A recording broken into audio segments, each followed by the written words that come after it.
Bonsoir à tous et à toutes. Bienvenue à la Gaîté Lyrique. Bienvenue dans ce nouveau lieu qui s'appelle la Fabrique de l'époque et qui est un lieu qui est porté par 5 structures que sont Arte, Actes Sud, Singa, Artifarty et Make Sense. Et donc l'idée de tous ces acteurs, en fait, c'est de raconter cette époque, de la faire advenir et de ne pas la subir, mais plutôt de pouvoir la choisir. Et donc on a plein d'événements ici en journée, avec des distributions alimentaires pour les personnes plus fragiles qui se tiennent ici. On peut venir travailler la journée ici, on peut venir brancher son téléphone, boire un café. Et puis on a aussi donc sur ce plateau-là des rendez-vous pratiquement tous les soirs. Il y a en ce moment un événement à l'auditorium, il y a des concerts. Bon bref, l'idée c'est que ça brasse un petit peu dans tous les sens. Et donc moi je suis Hélène et je travaille chez Make Sense. Make Sense, c'est une organisation qui a été créée il y a 12 ans pour redonner le pouvoir d'agir, que ce soit aux citoyens, aux entrepreneurs ou aux salariés. Et donc l'idée, c'est un peu de donner les clés et le mode d'emploi pour se mettre en mouvement sur les sujets qui nous portent. Et nous, chez Make Sense, il y a un sujet qui nous porte beaucoup, qui est le vivant. Et donc avec nos amis de Meaux et le CBIOS, ou le CBIOS, je ne sais jamais comment on dit, on a monté un site qui s'appelle Ville et Vivant. Et donc l'idée, c'est de construire, d'imaginer une ville qui serait beaucoup plus respirable, habitable, où l'on cohabiterait avec le vivant. Et donc dans ce cadre-là, on a plein de choses. On a notamment une série d'événements, dont celui de ce soir. Alors ce soir, de quoi va-t-on parler ? On va voir comment est-ce qu'on peut transformer notre rapport au vivant. Et donc le thème, c'est dépasser l'anthropocène. Donc voir comment est-ce qu'on peut aller au-delà de cette période que l'homme a créée, où l'on, on en parlera tout à l'heure, mais en tout cas, où l'on pousse un peu trop loin les limites planétaires. Alors je mets mes lunettes. C'est ce moment sérieux. Alors ce soir, avec nous, on a Jean-Pierre et Pierre. Donc on a Jean-Pierre Gou, là, qui est mathématicien, ingénieur, entrepreneur, écrivain, conférencier et acteur engagé dans l'écologie. Son expertise, il en a plein, et ça se situe dans les domaines de la transition écologique, de l'énergie, de l'économie, de la prospective, de la technologie, de l'espace et des récits. Donc vous allez voir, ça fait un joli cocktail et on est très heureux de pouvoir l'entendre. Et donc Jean-Pierre a aussi écrit Le siècle bleu et la révolution bleue. Et en fin de rencontre, Jean-Pierre pourra dédicacer ses ouvrages. Et nous avons donc Pierre Gilbert, qui est cofondateur de Sator.fr. Il vous racontera un petit peu ce que c'est tout à l'heure. Il est prospectiviste en matière de risques climatiques, auteur de Géomimétisme, réguler le changement climatique grâce à la nature. Il fait plein de recherches qu'il concentre sur les solutions de régénération bio-inspirées. Il est co-auteur de 3 manifestes pour une écologie culturelle. Il s'intéresse aussi à la psychologie de la transition et notamment au rôle de l'inconscient individuel et collectif. Normalement, ça devrait voler assez haut ce soir. Donc, comme je disais, cet événement il s'inscrit dans le cadre de la campagne Ville et Vivant orchestrée par Make Sense, Meaux et le CBIOS et accompagnée par la région Île-de-France. Alors, avant de commencer, parce que là, on sort du boulot et tout, on va se remettre un petit peu en mouvement et on avait envie de tester vos connaissances en SVT. Qui a fait un bac scientifique ici déjà ? Ok. Alors, on va voir s'il vous reste quelque chose. C'est parti. Tic.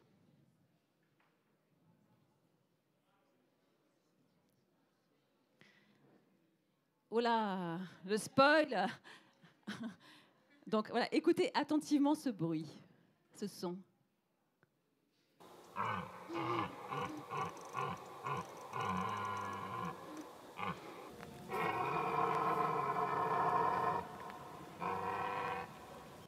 Alors, selon vous, s'agit-il du rugissement d'un lion, du brame d'un cerf, du bruit lointain d'un scooter ou du cri d'un morse ? Et je vous propose de mimer votre réponse.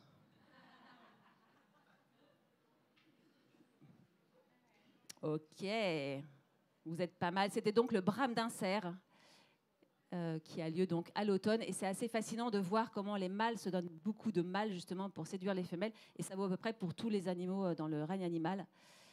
Et parfois avec plus ou moins de succès.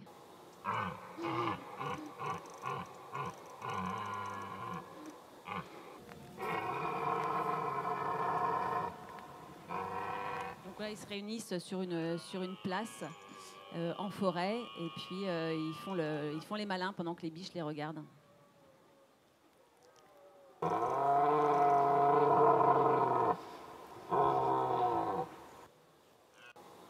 Tic.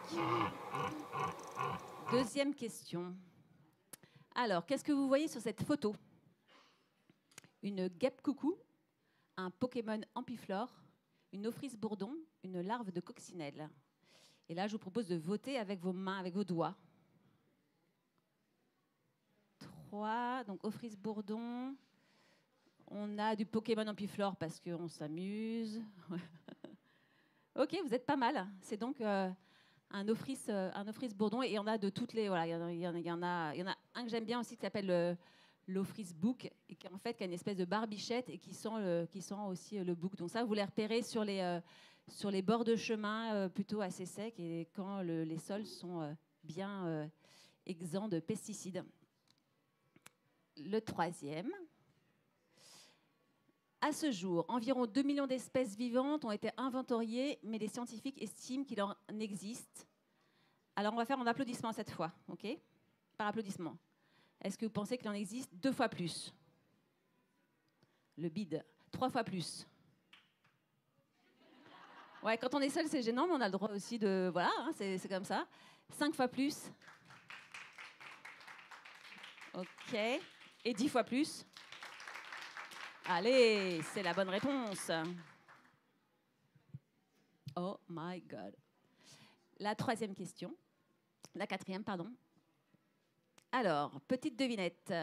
Je suis immunisée contre le cancer et insensible à la douleur. Je suis un oiseau chevalier cul blanc, un râteau pnu, un chardon-marie, une crevette pistolet. Et là, on peut voter aussi avec les doigts. Ouais, là, c'est pas clair, hein, c'est pas clair. La personne qui a mis le 2, est-ce que vous voulez mimer cet animal? Non, on va le regarder. La bonne réponse est donc la 2. Et bon, voilà, il n'a pas une vraie bonne tête, mais il a plein de qualités. Merci, je crois qu'on a terminé. Ah ben non, on n'a pas terminé. La 5e question. Alors, là, on va parler un peu biomimétisme. On sait comment on s'inspire de la nature pour des innovations technologiques. Alors, pour inventer le scratch, le velcro, est-ce qu'on s'est inspiré des crochets de bardane? Est-ce que tout le monde voit ce que c'est que la bardane ou pas? Ok, c'est la petite plante qu'on jette quand on se balade en forêt et qui colle. Ah ben, donc voilà, j'ai pas du tout les pattes de gecko. Donc c'est un animal qui colle aussi. La peau d'un litchi et de l'anémone de mer. Eh bien, c'est donc les crochets des bardanes. Les geckos, c'est beaucoup plus... ça serait plutôt pour faire des ventouses ou quelque chose comme ça, quoi. Voilà, donc le biomimétisme, c'est une source d'inspiration pour pas mal d'entrepreneurs. Tu veux dire quelque chose? Velours crochet, voilà. On va apprendre plein de choses ce soir. Merci beaucoup. Je crois qu'on en a terminé. Et peut-être, il y a Pierre qui disait, pour se plonger dans le vivant, on pourrait faire 4... tu nous as dit ça tout à l'heure, et 4 respirations. Voilà. Et on pouvait aussi regarder cette vidéo, donc on peut le faire dans l'ordre que tu veux. Ok, donc on va regarder cette vidéo, juste le temps de se reposer et de regarder ce vivant vu de haut.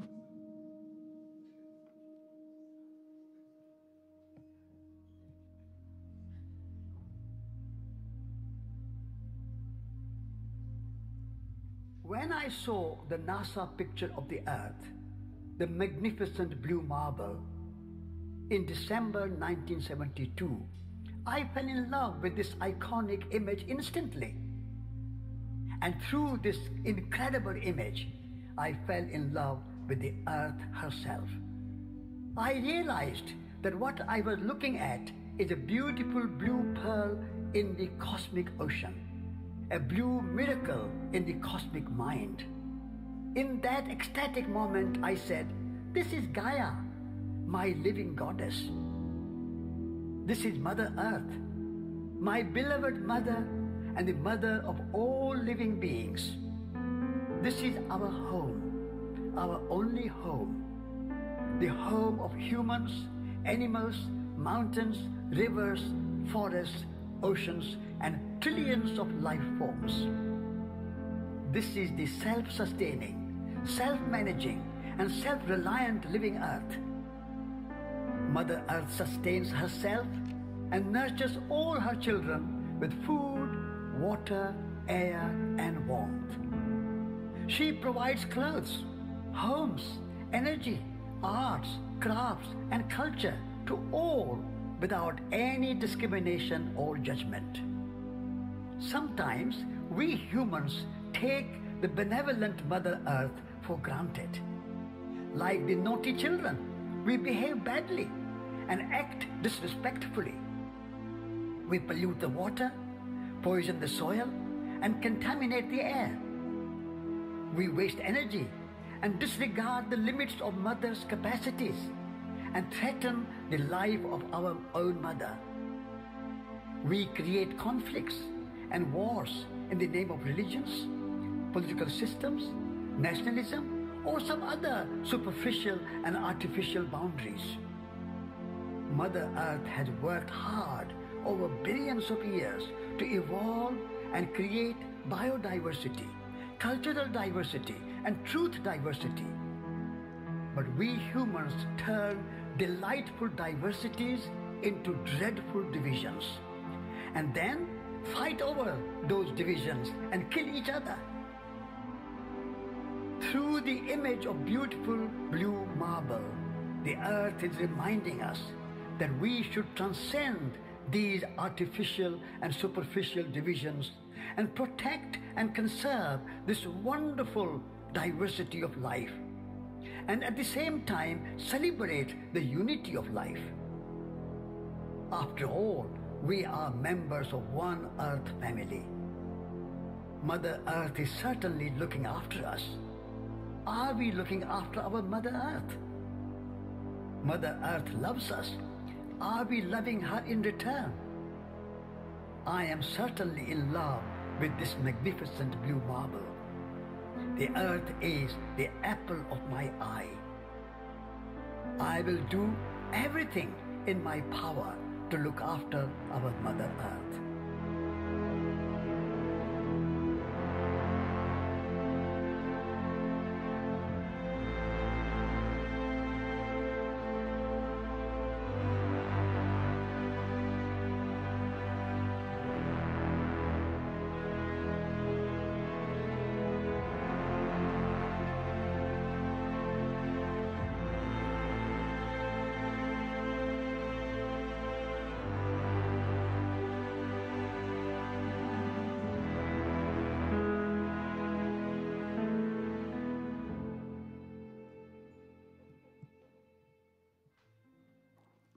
Donc cette première vidéo, on voulait vous la montrer, c'est avec la voix de Satish Kumar, qui est un activiste indien, et qui est une série sur l'Overview Effect. Et Jean-Pierre n'y est pas pour rien, donc peut-être tu peux nous raconter déjà d'où vient cette série de vidéos et ce que c'est que cette Overview.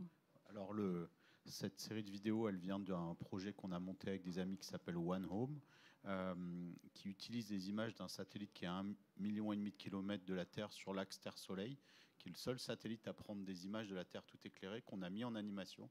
Et en fait, c'est la première fois où on voit la Terre tout éclairée de l'histoire de l'humanité, probablement de l'histoire de la Terre.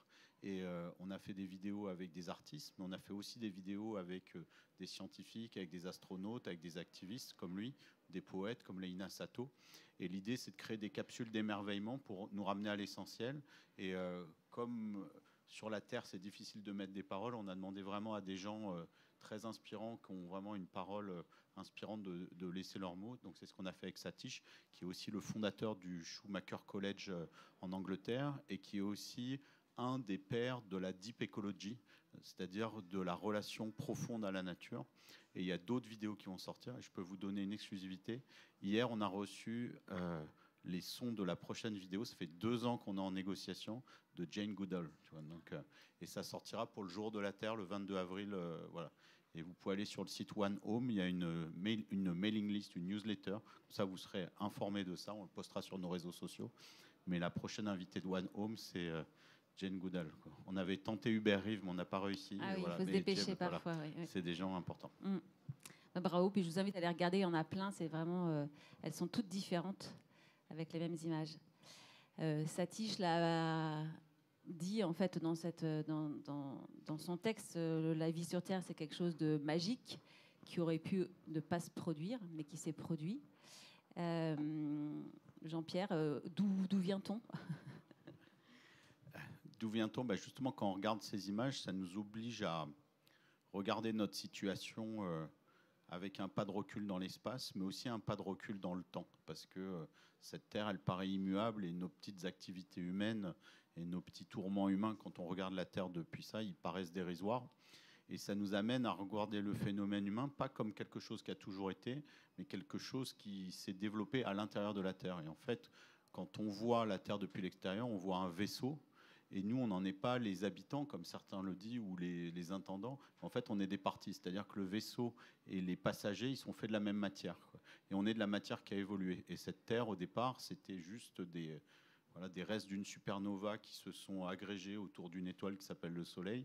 Il y avait une étoile qui a explosé avant. Et en fait, cette matière qui était inerte est devenue petit à petit vivante. Et de ces cellules simples, elles sont devenues de plus en plus complexes. Elles ont abouti à tout un tas de créatures qu'on a aujourd'hui sur le vaisseau Terre, dont l'humain.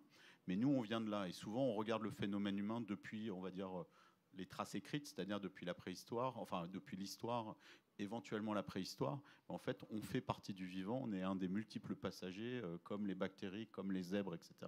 Et ça permet de nous regarder comme partie d'un tout.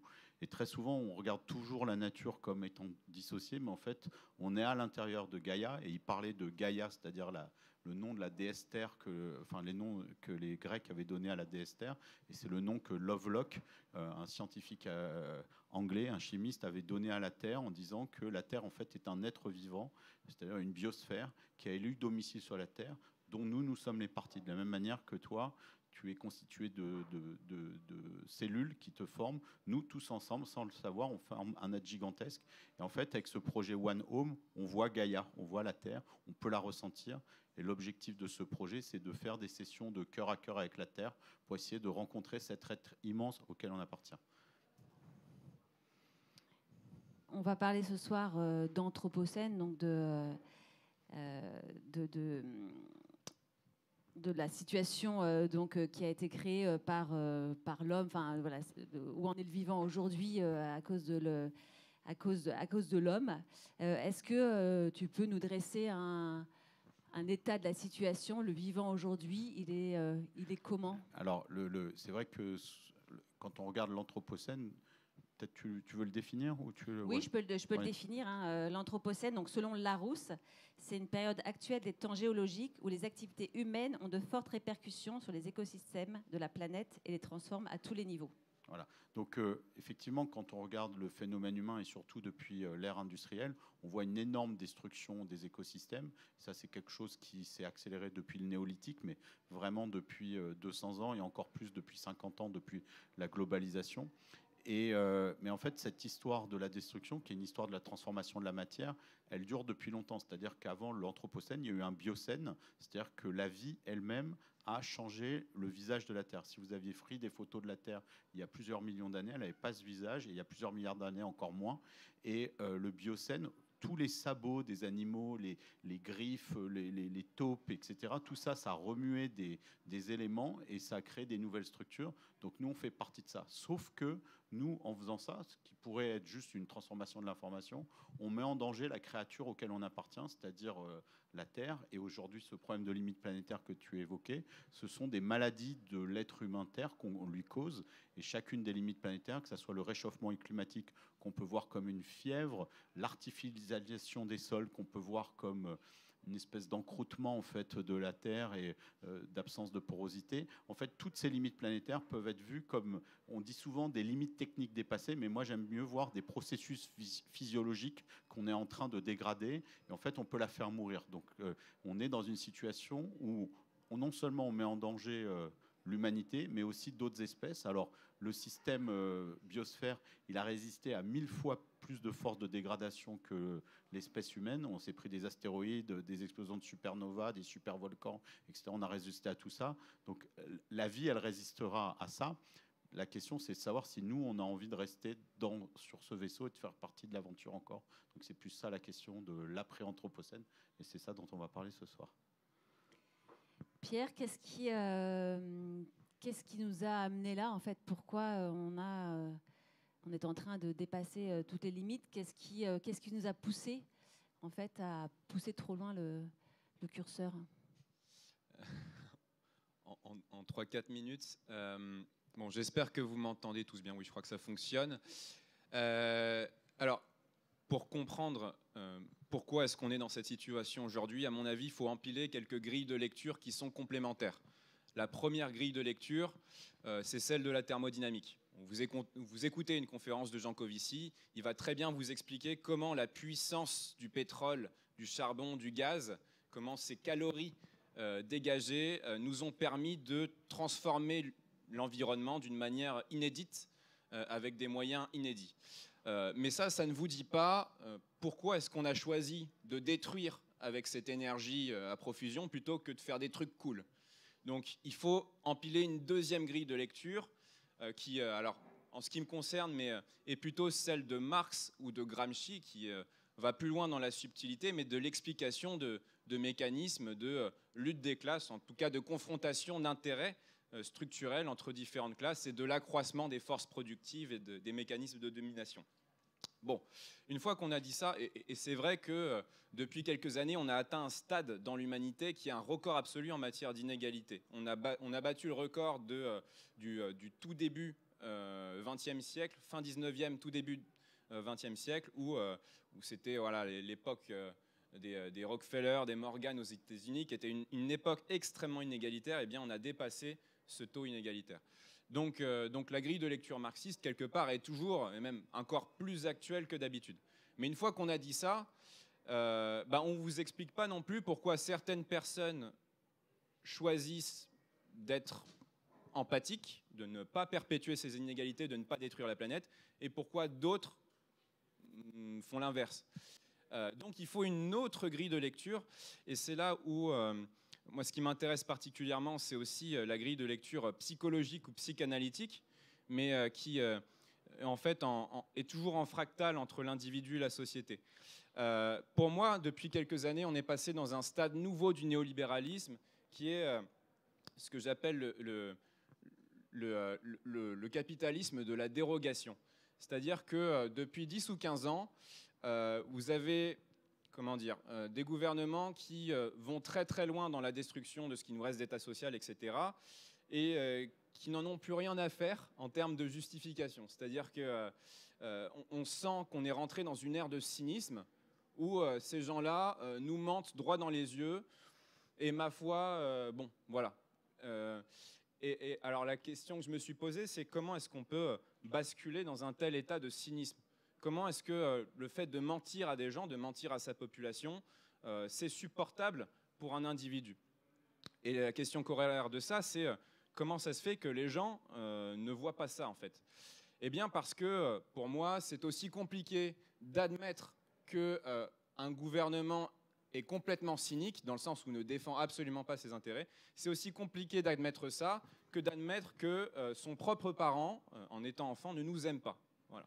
C'est à peu près, en termes de fractalité, c'est à peu près la même logique. C'est-à-dire que quand vous êtes petit enfant, vous êtes censé recevoir un influx d'amour inconditionnel. C'est ce qui va même déterminer votre bon développement des capacités empathiques ou pas. Un petit enfant qui ne reçoit pas sa dose d'amour inconditionnel, qui n'est pas sécurisé par l'amour inconditionnel de ses parents, c'est un petit enfant qui va se construire en se méfiant des autres. Et donc, qui va se construire sur lui-même et qui ne va pas développer ses capacités empathiques au même titre qu'un petit enfant qui aurait bénéficié de cet amour inconditionnel.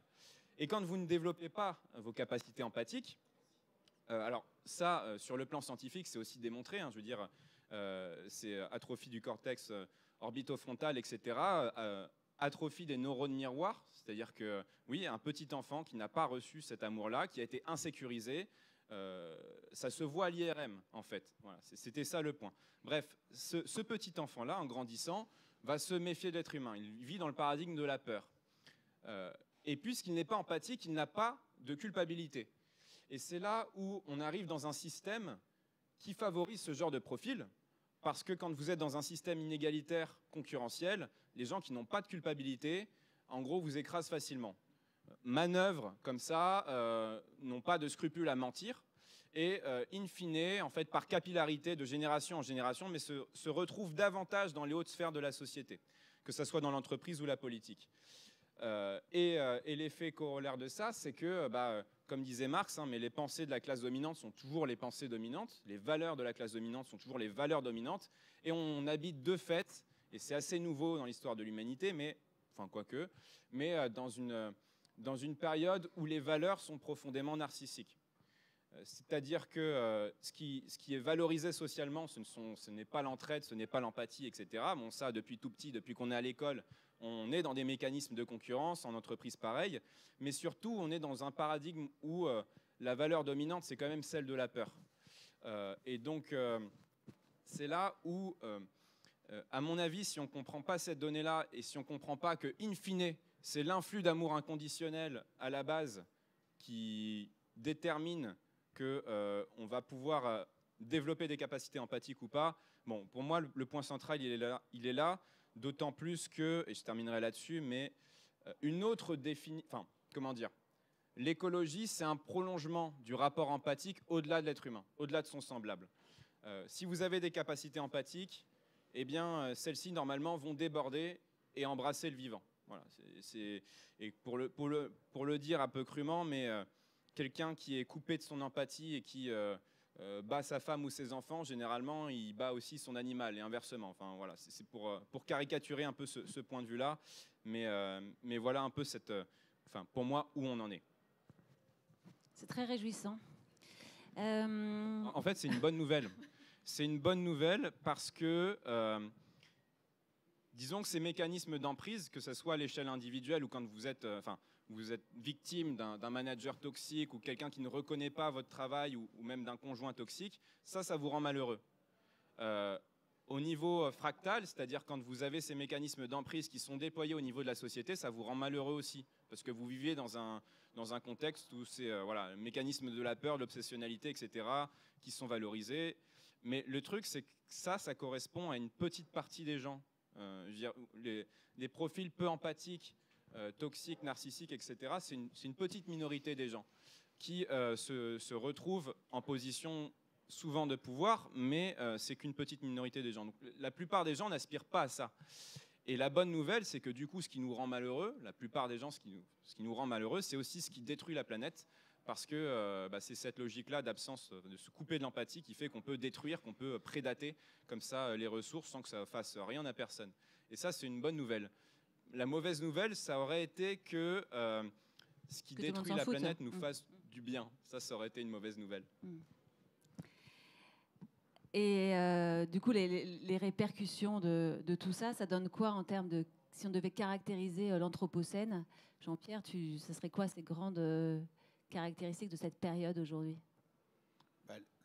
Les caractéristiques de l'Anthropocène, c'est déjà ce que tu disais, c'est-à-dire des forces de transformation. Si on regardait la Terre en accéléré depuis l'espace et qu'on regardait dans certaines zones, on verrait que ce qui transforme les écosystèmes localement, la force qui est derrière, c'est la force des sociétés humaines. Donc c'est un espèce de truc qui se reconfigure à très grande échelle et qui détruit des écosystèmes. Mais au même moment, il y a quand même une prise de conscience qui arrive chez beaucoup d'individus, c'est-à-dire que les individus, je pense que notre inconscient collectif, tu parlais d'inconscient tout à l'heure, cette idée qu'on pourrait aller vers la fin du monde, c'est quand même si on le refoule, on est dans le déni, ça va derrière. Et là-dedans, à mon avis, il y a une force énorme pour nous amener à en sortir, c'est-à-dire que individuellement et collectivement, on a quand même envie de continuer cette aventure. Mais il y a tellement de choses à changer, c'est-à-dire que comme on a tout conçu comme étant un monde infini, un monde inerte et un monde non connecté, alors qu'en fait, la réalité, c'est l'inverse. Il y a tout à changer et c'est pas simple de changer. Donc la grande question, c'est de trouver quelque chose d'extrêmement inspirant pour que les gens se mettent en mouvement et acceptent de tout lâcher pour autre chose, quoi. Et ça, c'est moi une des grandes questions qui m'anime, quoi. Mais l'Anthropocène, on est dans cette espèce de course folle et on a l'impression qu'on a un cancer de la nature, qu'on va vers une extinction. Mais à mon avis, il y a autre chose qui agit, quoi, tu vois, donc, et qui peut nous sauver. Mais on en parlera. On va commencer justement à en parler pour voir un peu comment est-ce qu'on peut sortir de l'Anthropocène, en fait, comment est-ce qu'on peut le dépasser. C'est le thème de la rencontre de ce soir. Et donc, vous avez chacun des réponses différentes. Peut-être, Jean-Pierre, on peut commencer par toi et notamment sur le travail sur soi pour dépasser ça. Alors, je ne sais pas si... Réponds comme ça. Ouais, ok. Ouais, comme tu as envie. Si on suit un peu la métaphore que je vous expliquais, c'est-à-dire que nous, on est intrinsèquement vivants et on remonte tous de la première cellule, qu'on fait partie de ce flot de l'évolution. Donc il y aurait une lecture possible de notre situation actuelle qui serait le fait qu'on soit une erreur de la biosphère, un cancer de la biosphère, que la biosphère n'aurait pas anticipé ça et que ce truc-là, ça soit en fait une sorte d'impasse en fait évolutive. Il y a une autre manière de le regarder, et moi c'est ce que je développe là dans mon roman Révolution bleue, c'est de se dire qu'en fait l'humanité, c'est peut-être pas un cancer, mais un organe en devenir de la biosphère. Et quand vous regardez chez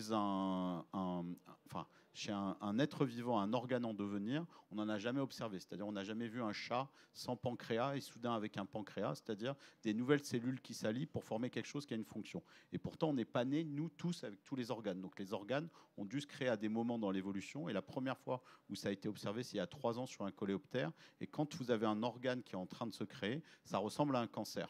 Et moi, je me suis dit, on est peut-être un organe de la biosphère en train de se créer. Et cette période de tourment, on est en train de former un espèce de méta-organisme qui est l'humanité, qui serait 8 milliards d'humains connectés au lieu d'être séparés, de la même manière qu'un foie, c'est des cellules qui sont séparées. Donc la question, c'est quelles sont les fonctions de l'humanité.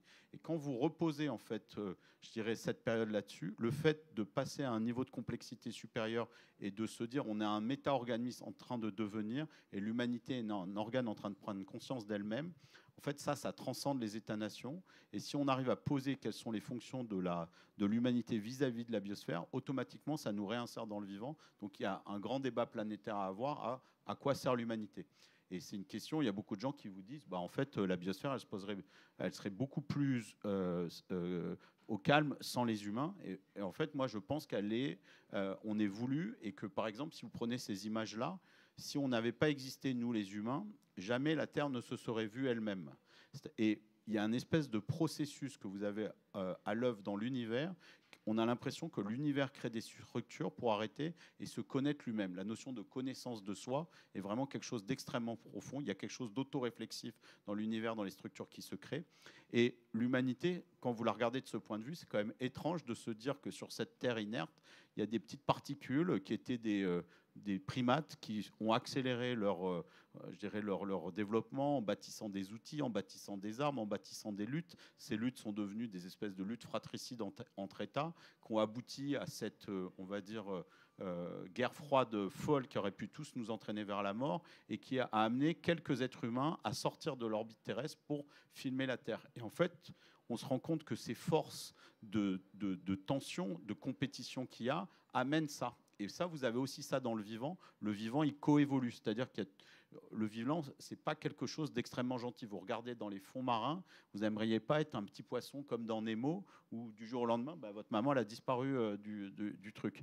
Donc la vie, elle est âpre. Et nous, on est un peu des victimes de cette évolution. Mais on serait peut-être la première espèce à pouvoir choisir son évolution de manière consciente et à devenir un organe dont on poserait les fonctions. Donc, par exemple, l'exploration de l'univers, la compréhension de l'univers, l'autoréflexion, mais même prendre soin de la nature, qui est vraiment l'opposé de ce que font les humains, ça pourrait devenir notre fonction principale. Et aujourd'hui, vous avez des forêts primitives qui se portent mieux avec des humains que sans humains. Et il y a tout un tas de fonctions qu'on pourrait rendre. Et si ces fonctions, on les énonçait et qu'on était tous d'accord dessus, il y a tout un tas de choses, par exemple, certaines formes d'agriculture, certaines formes d'énergie, certaines formes de médecine, qui aujourd'hui sont considérés comme contre le système. Aujourd'hui, si vous faites de la permaculture ou de l'agroforesterie, vous devez vous justifier. Mais si l'humanité était un organe de la biosphère, ça serait une absurdité de faire ça. Et donc ce concept-là, moi, c'est ce que j'essaye de développer, c'est-à-dire de dire que pour sortir de l'anthropocène, en fait, il faut faire naître l'humanité. Et en créant l'humanité en tant que concept et en allant vers une humanité qui est collective, vous dépassez l'anthropocène, c'est-à-dire que soudainement, cette destruction a une finalité qui est d'atterrir vers un organe, et cet atterrissage, il est là pour l'éternité. C'est-à-dire que quand les premiers cycles de la biosphère se sont créés, et Pierre, il pourra en parler parce que ces cycles, il les connaît bien, mais par exemple les cycles de respiration où toutes les bactéries émettent de l'oxygène qui est consommé par d'autres et qui émettent du CO2, en fait, ces cycles-là, ils durent depuis des centaines de millions d'années, et en fait, l'humanité, si on arrivait à atterrir comme un organe de la biosphère, on pourrait durer des centaines de milliers d'années. Mais par contre, si on reste juste en se disant que notre objectif, c'est de faire plus 5% cette année par rapport à des business plans, en fait, ça, c'est pas super sur le long terme, quoi. Mais du coup, c'est une période qui est intéressante, et ce point de recul par l'espace, dans l'espace et dans le temps, peut nous permettre de revoir complètement le phénomène humain différemment. Ouais, moi, je suis totalement aligné, d'autant que si vous prenez le monde de l'infiniment petit, qui est donc régi par les lois de la physique quantique, avant chaque changement d'état, il y a toujours ce qu'on appelle un processus de saut quantique, c'est-à-dire que l'état tombe, s'arrête, et puis paf, redécolle vers quelque chose. Et je pense que c'est aussi ce qu'on est en train de vivre, et l'avènement de ce que Teilhard de Chardin appelait la noosphère aussi, grâce à Internet, c'est-à-dire que c'est comme toujours, hein, vous avez toujours le meilleur et le pire, les deux faces d'une même médaille sur ce qui nous arrive.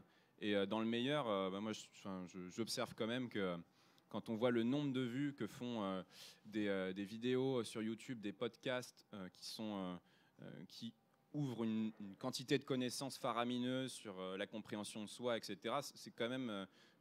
voilà, des vidéos à plusieurs centaines de milliers de vues, c'est quand même, en France, c'est quand même réjouissant. On se dit que il y a quand même beaucoup de petits atomes éparses qui ne demandent qu'à faire corps, qu'à conspirer, dans le sens à respirer dans la même direction.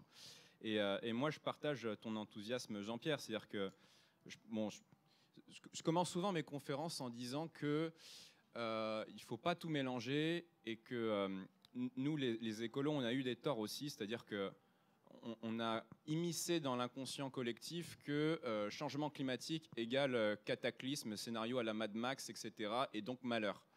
Mais ce que je dis souvent, c'est que la courbe des émissions et des températures n'est pas corrélée à la courbe du bonheur. Ce sont deux choses très différentes.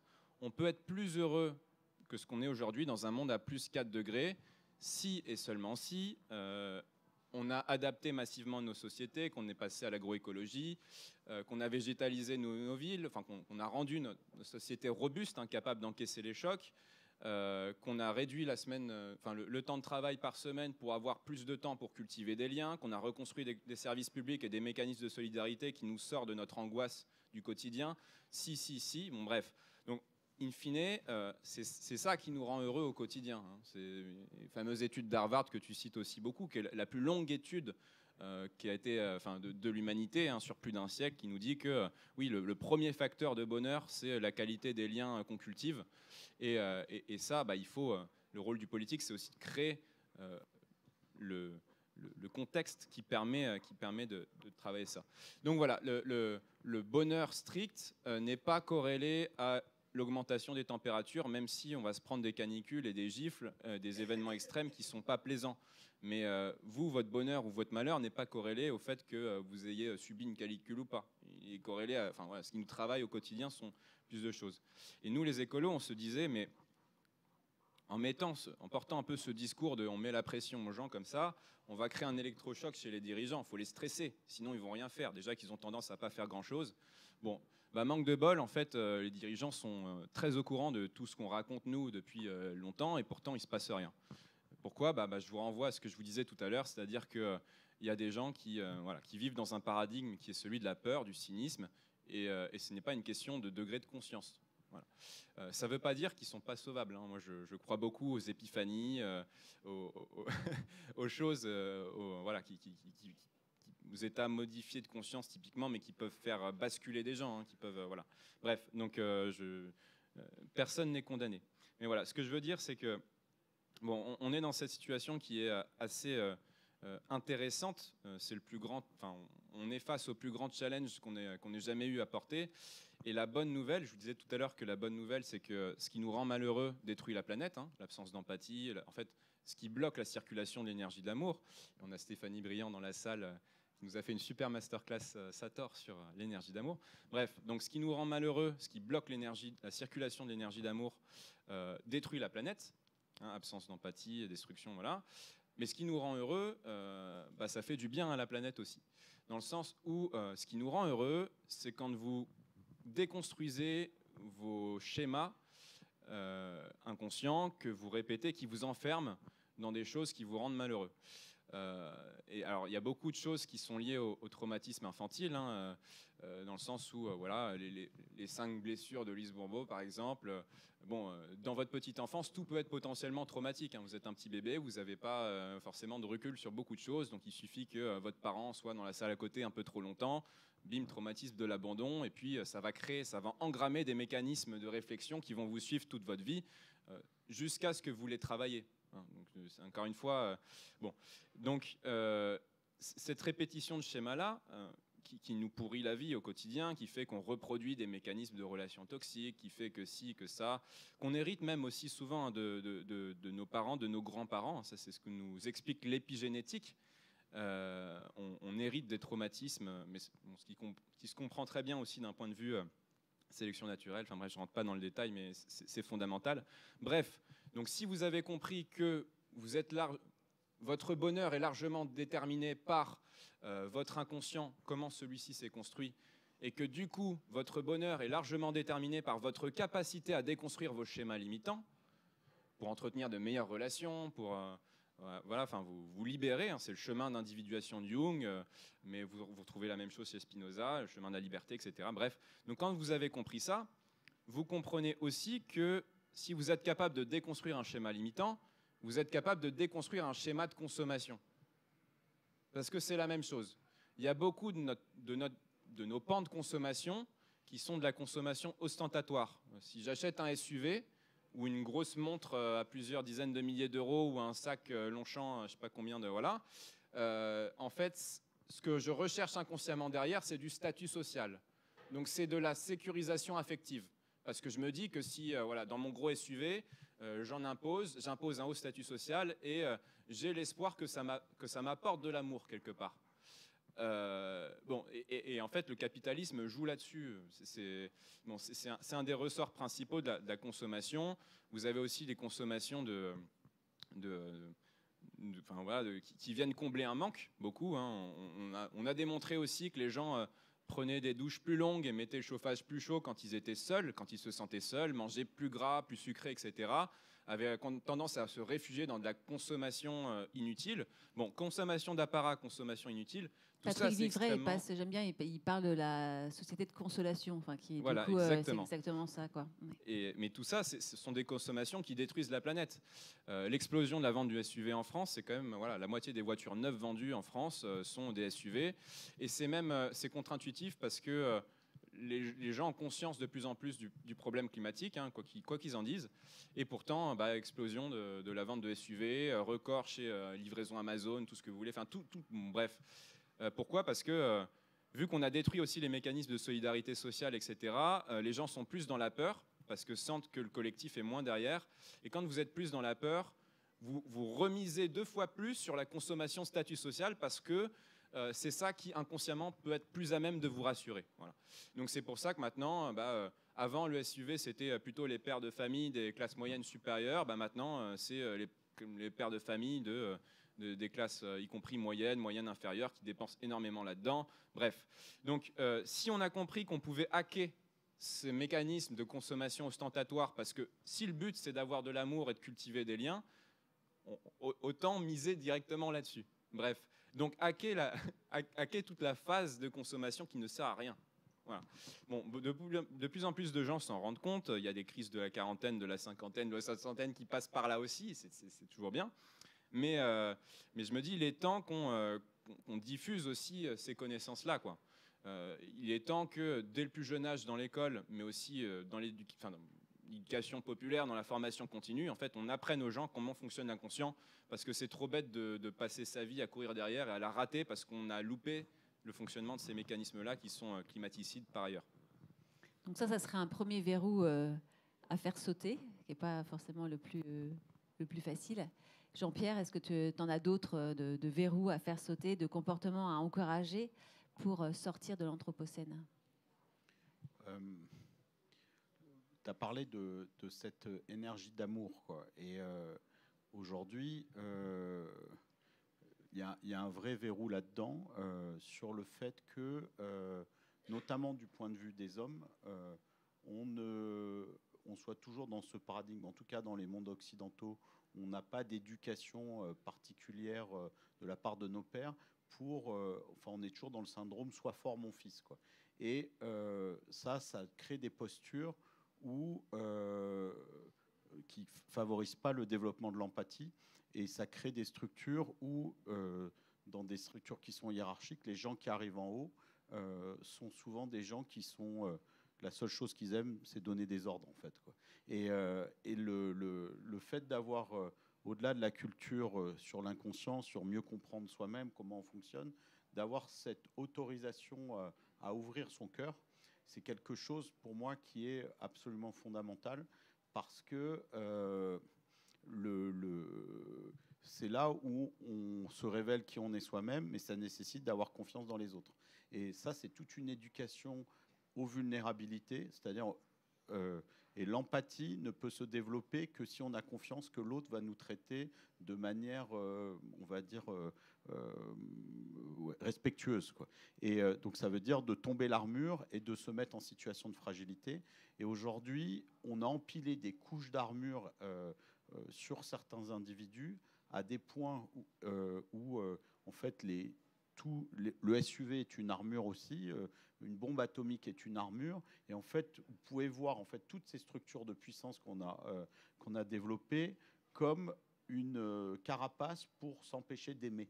Et si vous arriviez à défaire ce mécanisme-là, en fait, vous libérez une force qui est absolument infinie et qui épuise tout le monde, parce que tous ces gens qui ont des carapaces, et vous prenez des chefs d'entreprise, ils sont extrêmement seuls parfois pour prendre des décisions. Donc vous pouvez dire, écoute, il est extrêmement riche, il a 2 jets privés, etc. Mais c'est des gens qui sont foncièrement tristes. Et à un moment, ils aimeraient tout lâcher, partir à la pêche avec leurs amis et être eux-mêmes. Mais au bout d'un moment, ils savent même plus qui ils sont. Et puis, ils sont pris dans une espèce d'engrenage. Donc, on a des structures un peu psychopathiques. Et la base, au départ, c'est ce rapport à la vulnérabilité. Donc ça, moi, je pense que c'est quelque chose qui devrait tomber. Et dans mon bouquin, c'est pour ça que je l'ai appelée La Petite Princesse, et que c'est une petite fille qui est l'héroïne. Et quand j'avais écrit ce livre, j'avais comme image le film Léon, où vous avez une espèce de brute, Jean Reno, qui est avec une petite fille. Et au fur et à mesure du film, la petite fille va le rendre comme un mec super, en fait, quoi,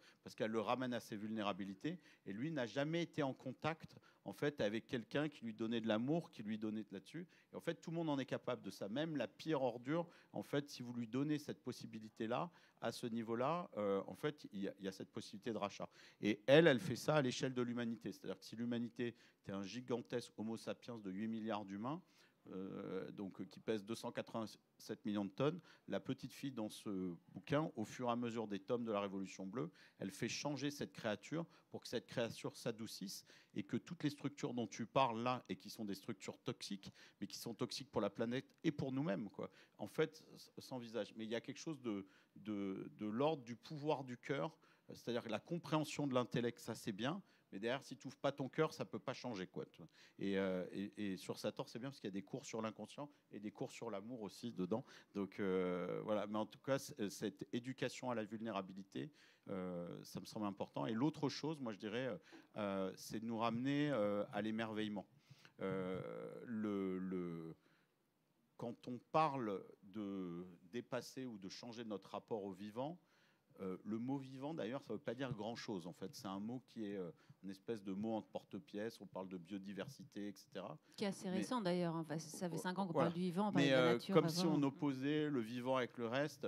En fait, tout ça, c'est de la même matière qui a évolué. Et le fruit de cette évolution est magique. Et vous avez de la magie dans tout. Je veux dire, vous avez de la magie dans les trous noirs, dans les galaxies. Vous avez de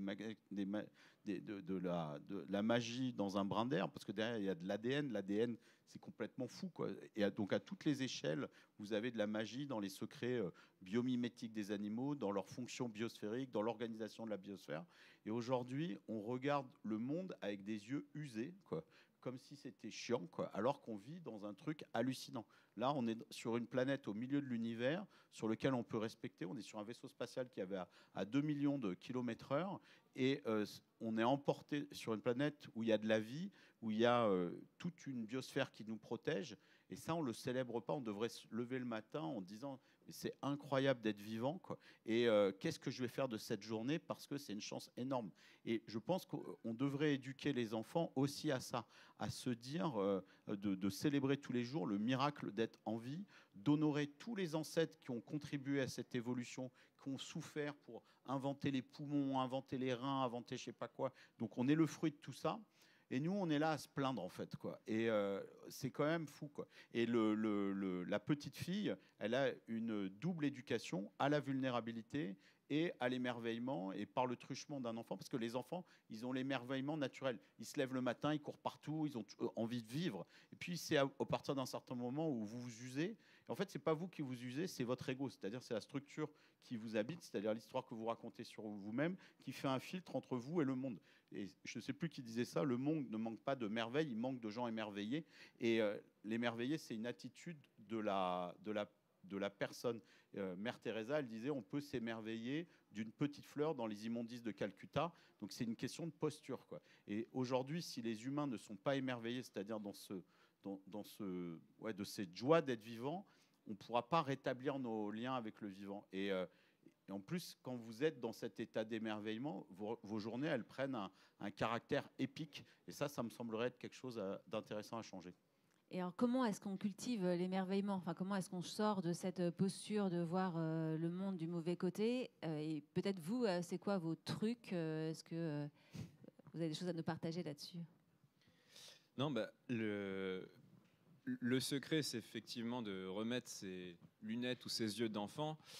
Et l'enfant, il cultive aussi une certaine humilité par rapport à ce qui l'émerveille. Et je pense que c'est ce qu'il faut qu'on retrouve aussi, humilité vis-à-vis du vivant, parce que le vivant qui nous contient, hein, le corps humain, c'est quand même une prouesse de biotechnologie, entre guillemets, mais vous savez que vous avez assez d'énergie en vous pour marcher de Lille à Marseille, si on vous hydrate bien.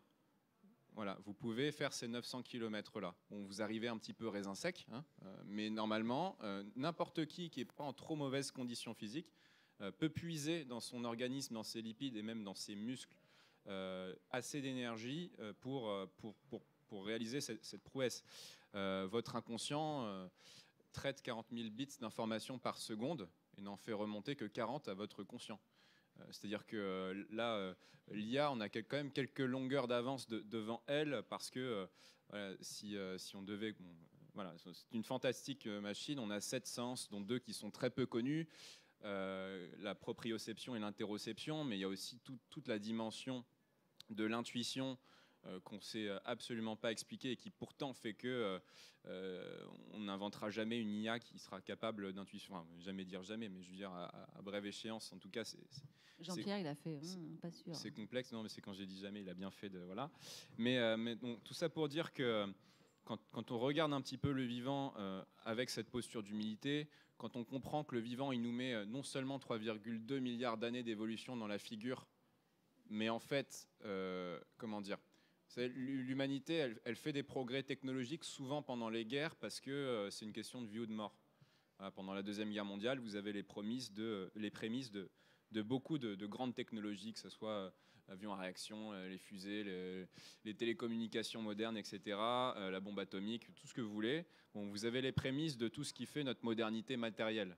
Bon, ça, c'est que 4 ans de conflit, 5 ans de conflit. Et les États-Unis font x4 sur leur production industrielle en 4 ans. Donc c'est là où des historiens parlent de la grande accélération, y compris sur notre capacité à détruire la planète. Bref, tout ça c'est 5 ans de guerre mondiale. Mais le vivant, chaque organisme, il est dans un état de guerre mondiale perpétuelle. Parce que s'il est, en fait, le danger est tellement omniprésent que la sélection naturelle a une rapidité d'épuration, de perfectionnement qui est l'équivalent pour l'humanité des périodes de guerre mondiale. Donc c'est 3,2 milliards d'années d'évolution au rythme d'une lutte pour la survie. Donc c'est sûr qu'on ne peut rien faire. C'est sûr qu'il y a plutôt tout à prendre et tout à s'émerveiller de ce vivant-là. Je vais finir sur juste ce petit exemple, mais pour vous dire à quel point on n'y connaît rien et à quel point se lever le matin, on a quand même beaucoup de jolies raisons de le faire. Mais vous savez par exemple que le cuicui des oiseaux est le meilleur engrais sonore que vous pouvez avoir. C'est-à-dire que jusqu'à présent, on se posait la question, mais pourquoi est-ce qu'au printemps, vous avez une cacophonie de cuicui d'oiseaux dans tous les sens? Pourquoi ces petits organismes qui dépensent beaucoup d'énergie à voler un petit peu partout comme ça s'époumonnent autant? Alors c'est très mélodieux, c'est très poétique, mais est-ce que c'est la seule raison? Il se trouve que ce cuicui-là, en fait, chaque oiseau émet des mélodies, et une mélodie, c'est un enchaînement de gammes de fréquences. Et il se trouve que dans vos cellules, la production d'acides aminés par vos cellules, les acides aminés, c'est les petites briques du vivant qui vont vous permettre de construire des protéines et des hormones. Eh bien, la production de ces acides aminés, elles sont commandées par la musique, par le son, par la fréquence. Et donc, on commence à comprendre que le cuicui des oiseaux pousserait les plantes à produire, à se réveiller, aussi avec le printemps, quand vous avez de l'eau, etc. Mais on comprend que ça stimule la production notamment d'auxine. L'auxine, c'est l'hormone de croissance végétale et des fruits. Mais c'est comme si, quelque part, le cuicui des oiseaux commandait le banquet aux plantes, qui étaient très contents de se booster un peu et de leur livrer parce que ça va permettre de diffuser les graines. Donc j'espère que vous n'entendrez plus les cuicuis d'oiseaux comme avant. Mais ça, il y en a des milliers des exemples comme ça. Et tout ça pour dire qu'on ne connaît pas le vivant et que c'est quand même une chouette phase de l'humanité qu'on a encore tout à découvrir et les moyens de le faire. Jean-Pierre, tu voulais ajouter quelque chose? Comment on se réémerveille? Comment est-ce qu'on on regarde le vivant autrement? Alors, juste en complément, je lisais un article là, il y a 2 jours où ils ont montré qu'en émettant des sons dans les océans, on arrivait à accélérer les capacités de régénération du corail. Donc cette question de la musique et du son et des fréquences, c'est quelque chose que l'on commence juste à découvrir. Et à un moment où on essaye d'activer la régénération, on pourrait aller vers ça. Mais il faudrait quand même aussi arrêter la destruction, parce que si on fait des grands concerts dans les océans, mais qu'on continue toujours à jeter des immondices à l'intérieur, tout ça, ça fera quelque chose de cacophonique, mais on se rend compte que le monde est une symphonie. Moi, il y a un exercice que j'aime bien pour m'émerveiller, c'est de prendre n'importe quel objet. Par exemple, prenez une pomme de pin et vous essayez de vous dire d'où ça vient, c'est-à-dire de remonter la chaîne d'évolution qui a conduit en fait à cette pomme de pin. Et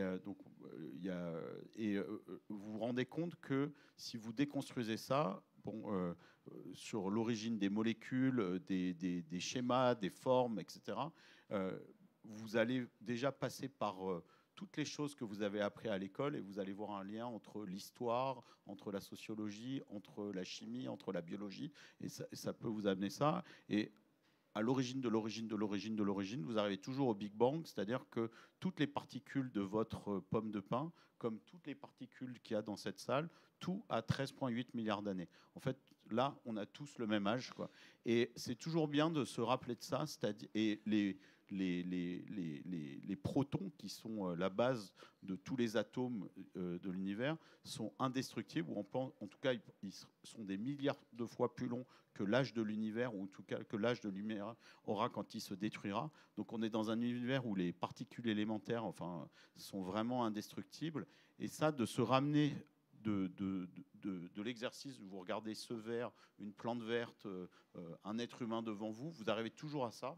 Et de se reconstituer l'histoire, toujours le chemin qu'on a parcouru. Ça, c'est quelque chose que moi j'aime bien faire. Et l'autre chose pour s'émerveiller, c'est d'écouter. C'est-à-dire de débrancher complètement le mental et juste de laisser venir, d'écouter le monde. Alors vous pouvez le faire dans la ville, hein, et écouter tous les sons, et vous vous rendez compte qu'il y a plein de sons que vous n'écoutez pas. Et il y a des sons, des petites choses, des bruits, et en fermant les yeux, vous avez ça, mais dans la nature, vous vous rendez compte qu'on est complètement sourd. C'est-à-dire qu'on est tellement sur nos pensées qu'on n'écoute pas le monde. Et moi, j'avais fait des expériences en forêt avec des ornithologues qui étaient spécialisés dans les oiseaux. Ils nous disaient, qu'est-ce que vous entendez là ? On disait des oiseaux. Puis au fur et à mesure, ils nous amenaient à entendre mieux pour voir si on pouvait les reconnaître. Et puis eux, ils nous amenaient à reconnaître même si c'était des mâles, des femelles, des petits, etc. Ils arrivaient à décrypter ce qui se passait là. Et en fait, on se rendait compte qu'on était dans une conversation avec d'autres habitants de la Terre qu'on n'écoute pas. Et on vit, alors que les mondes se superposent. Et on arrive dans ce monde superposé où on se rend compte que on habite le monde uniquement en humain et qu'il faudrait l'habiter en oiseau, il faudrait l'habiter en poulpe. Enfin, il y a des livres qui existent là-dessus. Et ça, de se reconnecter aux autre façon d'habiter le monde et se dire que ce monde, il est en partage, on se dit, mais ils ont été bien sympas, tous les autres animaux, pour nous laisser une place. Est-ce que nous, en retour, on ne peut pas leur laisser une place ? Je trouve que c'est aussi une façon de s'émerveiller. Là, dans vos exemples d'émerveillement, c'est très lié à la connaissance. Enfin, est-ce qu'on peut s'émerveiller aussi sans avoir, sans remonter sur toute l'origine des objets. Enfin, est-ce qu'il y a une approche contemplation, aussi... quoi. Pour moi, la contemplation pure, vraiment de regarder. Ouais, c'était Christian Bobin qui disait une prairie pour lui, c'est son maître, quoi. Il regardait une prairie, il regardait les brins d'herbe bouger, et là, sans essayer effectivement de comprendre le pourquoi. Alors moi, c'est parce que je suis scientifique et c'est pour honorer la magie de tout ça, mais vous pouvez juste la constater et vous connecter à la fine pointe du réel. Et la poésie, c'est ça, c'est de se reconnecter à la fine pointe du réel. Et ça, c'est intéressant et ça passe pas par la connaissance, effectivement. Et c'est là où on retrouve son regard d'enfant et justement cette espèce de naïveté vis-à-vis de la vie, quoi. D'autant que contemplation, ça veut dire littéralement avoir le temple en soi, emporter le temple en soi. Donc c'est sûr, il n'y a pas besoin d'avoir de grandes connaissances théoriques pour le faire. D'ailleurs, c'est assez nouveau le fait qu'on se soit coupé de nos capacités contemplatives. La capacité contemplative, quelque part, c'est la base de toutes les grandes spiritualités et de toutes les traditions des peuples premiers, dans le sens où c'est des peuples qui cumulent des milliers d'années d'observation contemplative et donc de connaissances empiriques, mais qui sont aussi des connaissances intuitives, parce que tout finit par se mélanger. Et en fait, on s'est coupé de ça très récemment. Si je prends l'exemple des Celtes, des peuples qui nous occupent, nous, parce que ce sont nos ancêtres directs sur cette partie-là de l'Europe, c'est quand même, quand on s'intéresse un petit peu à la médecine celte, ou comment se passaient comment était vécue la spiritualité chez les Celtes, c'est quand même assez bluffant. En fonction des pathologies que vous aviez, par exemple, en fonction de si vous avez telle ou telle maladie ou tel mal-être, eh bien, le druide, l'ovat, c'est le druide herbothérapeute, en gros, c'est les connaisseurs des plantes. Il y a 3 types de druides. Il y a les bardes qui portent la mémoire, qui sont les plus littéraires, donc à travers les contes, etc. Vous avez les ovates, qui sont les guérisseurs les plus scientifiques, entre guillemets, ceux qui connaissent les plantes et qui en connaissaient des centaines. Il faut 20 ans pour former un druide, par exemple. Et puis vous avez ce qu'on appelle communément les druides, mais qui sont un peu des généralistes. Bref, et tout ça, ce sont les druides. Et donc l'ovat, vous prescrivez d'aller passer du temps avec telle ou telle espèce d'arbre. Donc on peut se dire, est-ce que c'est une pure superstition ? Ce qu'on commence à comprendre aujourd'hui que maintenant, avec nos meilleurs microscopes et nos meilleurs détecteurs électromagnétiques, c'est que, en fait, chaque arbre émet un tore électromagnétique, comme votre corps, partant du cœur d'ailleurs, et que parce que chaque arbre est différent, parce que chaque génome d'arbre est différent, un arbre a 2 fois plus de gènes que nous. Généralement, les espèces sédentaires ont plus de gènes que nous, que les espèces qui ont une mobilité, parce que quand vous pouvez bouger, vous pouvez fuir, et donc vous avez besoin d'avoir moins en mémoire génétique de tricks, de hacks pour résister aux perturbations de votre environnement. Mais quand vous êtes un arbre, vous ne pouvez pas bouger, donc vous devez avoir un programme des réponses à peu près tout ce qui peut vous arriver. Donc vous avez beaucoup de gènes. Bref, donc on commence à comprendre aujourd'hui que bah oui, chaque arbre a un tore énergétique qui a des propriétés énergétiques différentes. Et donc c'est peut-être pas un hasard si chez les Celtes, en fonction des pathologies, on vous disait bon voilà, tu vas passer une demi-heure sous telle essence d'arbre chaque jour.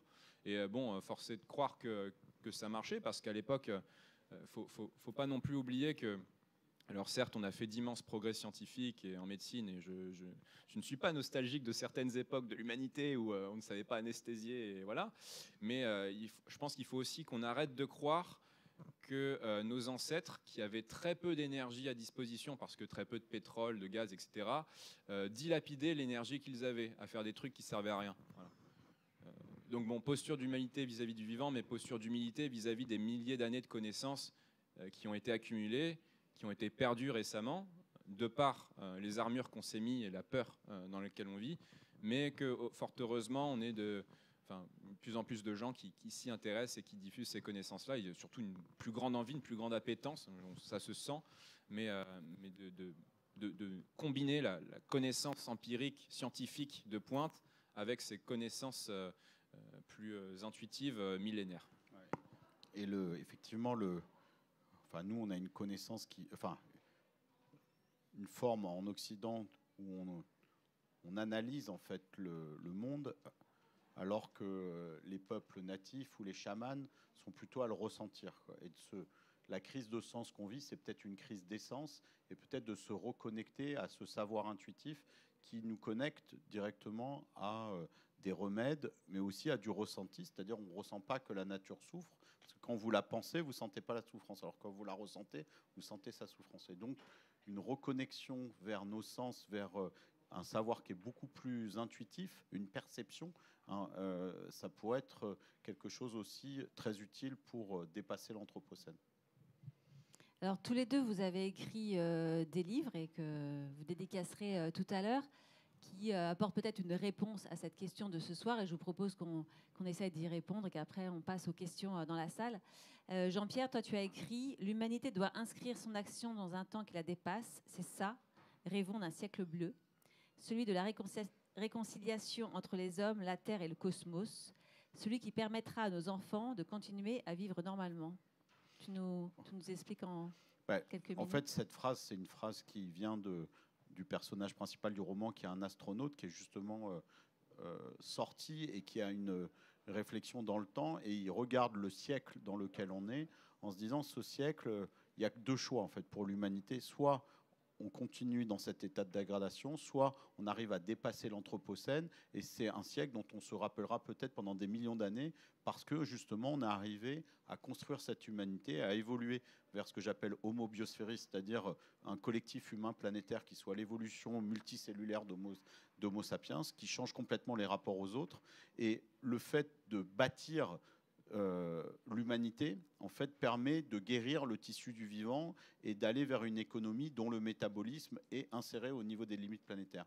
Et si on est conscient qu'on est dans ce siècle-là et que chaque matin, quand on se lève, déjà on est émerveillé d'être vivant, mais en plus qu'on est dans le moment très particulier où dans 5000 ans, dans 10 millions d'années, on se rappellera de ça, il y a une immense fierté de se dire qu'on peut participer à ça. Et c'est ça la fierté de participer au siècle bleu ou à la révolution bleue, qui est la métamorphose d'Homo sapiens vers Homo biosphérique. Et ça, c'est quelque chose qu'on peut faire à tous les niveaux. C'est-à-dire changer nos rapports aux humains, sourire, être empathique, ouvrir notre cœur, être attentif aux gens, participer à des actions de régénération, être plus sensible sur les conséquences de nos actes, les conséquences de nos actes de consommation, reprendre le pouvoir sur nos esprits. En fait, tout ça, ça participe à transformer cette humanité. Et si on vit dans ce moment, la transition écologique, qui est quand même vécue comme un truc externe, où on attend de savoir ce que le gouvernement Macron va décider, ça nous ramène à notre pouvoir à nous, de citoyens, à notre pouvoir de collectif, et on n'attend pas pour agir, et on peut à chaque moment faire ça. Et ça nous redonne beaucoup de pouvoir et de joie, et c'est d'arriver à reformuler la transition écologique, qui est un espèce de défi technologique dans lequel on ne peut rien, où la seule question, c'est une question d'investissement, à une grande épopée humaine, et c'est ça la révolution bleue que moi je raconte, quoi. Et toi, tu te lèves tous les matins en te disant je suis du bon côté de l'histoire, j'ai fait la révolution, ou tu as aussi ces moments un peu de mais j'ai vacillement comme tous les êtres humains des journées de désarroi, mais j'ai la chance d'être entouré de gens qui se bougent et on va dire, qui œuvrent pour ça et qui sont des enthousiastes, et on se remonte le moral les uns les autres. Et je pense que c'est très important d'avoir un collectif et de se reconnaître en se disant, ben voilà, tous ces gens-là, même si c'est pas sur les mêmes combats, même si c'est pas de la même manière, on œuvre dans le même sens, on se sent pas seul. Voilà. Et moi, je sais que je serai tout seul, je déprimerai, mais c'est le fait d'être avec d'autres. Les jours où je suis déprimé, il y en a qui m'aident, et les jours où les autres sont déprimés, je les aide. Et globalement, on tient et on s'élève. Tu vois, donc, comme une migration d'oiseaux, exactement. on se relaie. Pierre, toi, tu as publié un livre sur le géomimétisme, cette science qui consiste à avoir un impact global sur le climat en imitant la nature. C'est ça qui pourrait nous sauver, selon toi? Et quelque part, le géomimétisme peut s'intégrer complètement dans la Révolution bleue. Le géomimétisme, qu'est-ce que c'est? C'est le biomimétisme au service de géo, la terre, le climat. En gros, c'est essayer de comprendre comment fonctionnent les différents puits naturels de carbone, hein, donc les forêts, les zones humides, les sols agricoles, la pompe biologique océanique, le permafrost. Et donc de comprendre ça et de comprendre quel est le potentiel de ces différents puits si jamais nous, êtres humains, on se mettait à les protéger, les renforcer et même, pourquoi pas, les reproduire à grande échelle. En gros, la question que je me suis posée, moi, quelques années avant, j'ai commencé ma carrière de prospectiviste en matière de risque climatique pour l'armée française. Donc mon job, c'était d'expliquer à l'armée comment est-ce que le changement climatique allait accroître les risques d'émergence de conflits. Donc j'avais le nez dans les rapports scientifiques toute la journée. Et j'avais 24 ans. Il y a un moment où, pour ta propre santé mentale, il faut aussi que tu mettes le nez dans quelque chose qui te permette de respirer, et donc dans quelque chose de plus positif. Donc, je me suis posé la question de si on se donnait carte blanche, si on avait un gouvernement comme ça qui, comme la reine avec James Bond, quand elle lui dit vous avez carte blanche, c'est le droit de tuer. Bon là, sans le droit de tuer, j'espère, mais bref, si vous aviez un gouvernement qui guérir le monde, ouais, qui avait le droit de guérir, license to heal, c'est pas mal. Bref, est-ce qu'on, voilà, si on avait carte blanche, est-ce que la science nous condamne, ou est-ce qu'on peut encore s'en sortir?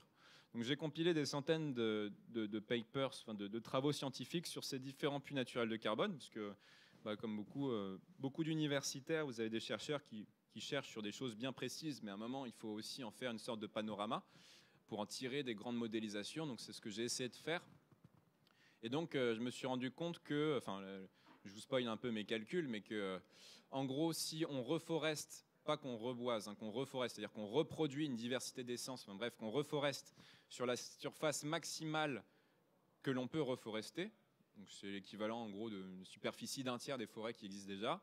Donc si on fait ça, si on passe intégralement à l'agroécologie, donc on transforme nos sols agricoles en puits de carbone, si on remet en eau des zones humides qu'on a asséchées pour l'agriculture, si on arrête la pêche industrielle qui détruit notre pompe biologique océanique, qui détruit les poissons, les baleines, les requins, etc. Bref, si on fait tout ça, eh bien, on pourrait absorber chaque année en plus l'équivalent de 40% de ce qu'on émet actuellement. Donc je ne sais pas si vous vous rendez compte, mais c'est colossal.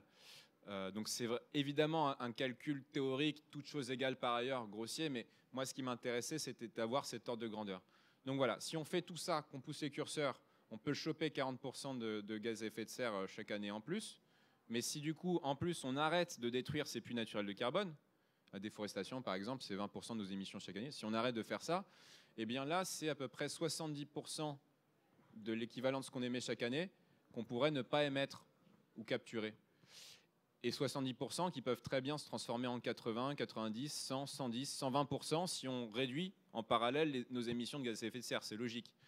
Donc, encore une fois, c'est très théorique, mais le fait est que la science ne nous condamne pas. Voilà. Ça, c'est ma conclusion. Ce qui nous condamne, c'est une action politique, ça c'est sûr. Mais alors, évidemment, il y a des choses qu'on ne sait pas sur comment le changement climatique atteint la capacité des puits de carbone à capturer du CO2. Mais là, encore une fois, on peut répondre des choses. Quand vous reforestez à grande échelle, vous régulez aussi le cycle de l'eau. Enfin bref.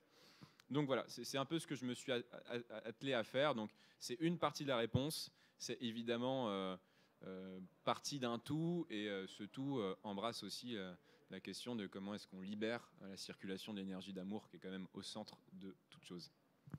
Moi, j'aime bien vous écouter parce qu'on se dit comment on va dépasser l'Anthropocène, ça va pas être possible. Et en fait, ça va être une conférence sur comment on va directement dans le mur. Et en fait, à vous écouter, moi, je me sens mieux maintenant qu'il y a 1h15, alors que c'était très mal parti. Je vous propose qu'on passe aux questions dans la salle. Je me lève. Alors, un invité au hasard. Bonjour. Je voudrais rebondir sur ce qui a été dit. Et si on a besoin d'un petit peu d'émerveillement, justement, parce que vous en parlez beaucoup, est-ce qu'il y a des choses qu'on pourrait retenir, et quand on sort, on se dit OK, en fait, on va peut-être y arriver quand même. Il y a peut-être 2-3 pistes qui peuvent être cool. Alors, parce que bon, on est quand même dans des villes, donc si vous croisez des villes, une première chose, quand vous croisez des individus, il y a beaucoup d'humains en fait dans nos villes.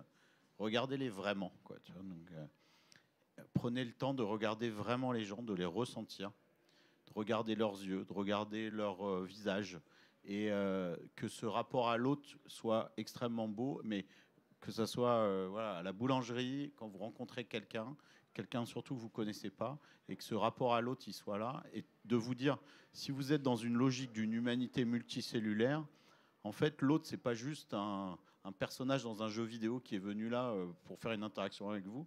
C'est quelqu'un qui a eu une autre vie. C'est quelqu'un qui a eu des tourments. C'est quelqu'un qui a des rêves, peut-être des rêves réalisés, des rêves pas réalisés. Et cette personne, parfois, qu'on va juste dédaigner, d'essayer d'avoir un rapport profond et de capter ça. Parce qu'en fait, dans une humanité multicellulaire, l'autre, c'est vous avec une autre vie. Et ça, ce rapport-là, il est complètement différent. Et d'arriver à s'émerveiller de ce type-là, avec le rapport à l'humain, c'est quelque chose d'énorme. Et ça, c'est par l'humain, déjà. Après, sur la nature, bon, le problème, c'est que dans les villes, il n'y a pas énormément de nature. Et d'aller là dans le parc qui est à côté, moi, je sais, j'habite à 50 mètres, je suis allé jouer avec mes enfants dans ce parc. C'est pas facile de s'émerveiller, mais vous pouvez vous émerveiller des humains en vous disant quelle a été leur vie, et vous avez souvent ça qui est gravé dans leur visage et dans leurs yeux. Et si vous avez vraiment la possibilité, regardez vraiment les gens dans les yeux, mais ça leur fait peur, ils risquent d'appeler la police, quoi, tu vois, donc, Vous pouvez faire un petit test, là on est 130, vous pouvez vous regarder toutes et toutes. Vous êtes des beaux humains, tu vois, donc, il y a quelques semaines, j'ai fait un TEDx à Cergy. Donc j'ai pris le RER jusqu'à Cergy, et c'est vrai qu'il y a quand même un truc qui m'a un peu choqué, c'est que où on traverse des villes qui sont des villes dortoirs très très minérales, très très laides en fait, qui ont été construites dans les années 70, 80 pour loger des gens et les traiter d'une manière, voilà, c'est le rythme pendulaire vers la capitale. Et c'est vrai qu'on se dit que c'est compliqué quand on grandit dans un environnement comme ça d'avoir les ressources pour s'émerveiller, parce que ces ressources-là, elles sont aussi beaucoup dans le beau et beaucoup dans le vivant. On a Hélène Aguilar qui est là, qui a un super podcast qui s'appelle « Où est le beau ?» Mais ce qui est sûr, c'est que quand vous végétalisez vos villes, et ça devrait être une priorité politique, qui est celle du paysage, mais vous ne pouvez pas vous tromper. Parce que quand vous remettez dans le champ visuel du végétal, aussi de l'animal, etc., en fait, vous rebranchez les gens à des archétypes très profonds qui vont leur faire du bien.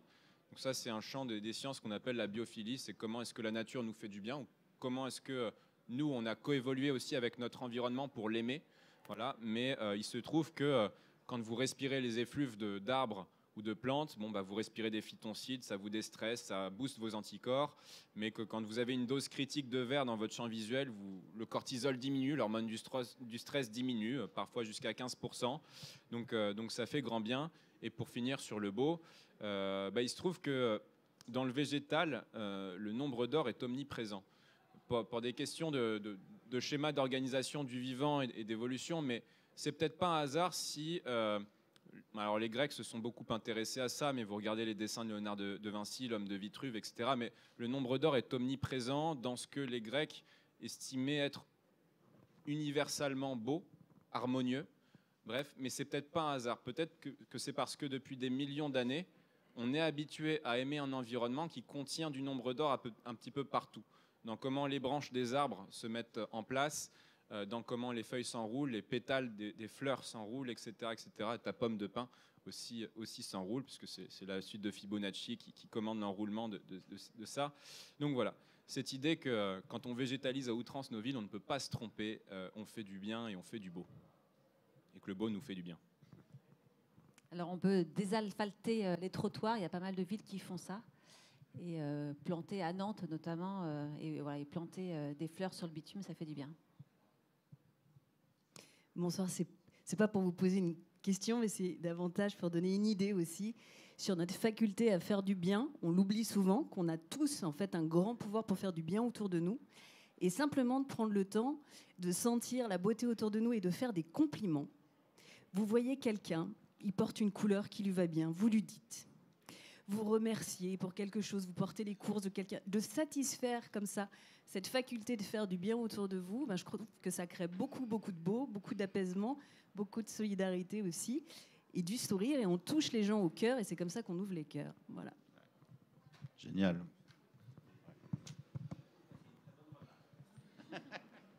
Merci pour ça.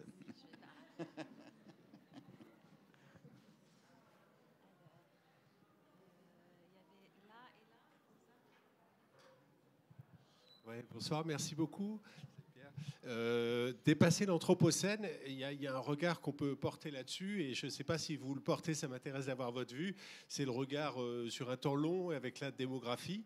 On est aujourd'hui de loin les mammifères les plus présents sur Terre, hein, vraiment loin, et si on ajoute tout notre bétail, ça fait vraiment beaucoup. Mais on sait à peu près certainement aujourd'hui que ce siècle, on va piquer à 10 milliards ou 10 milliards 4 peut-être, mais sur peut-être moins. Et puis après, on va régresser.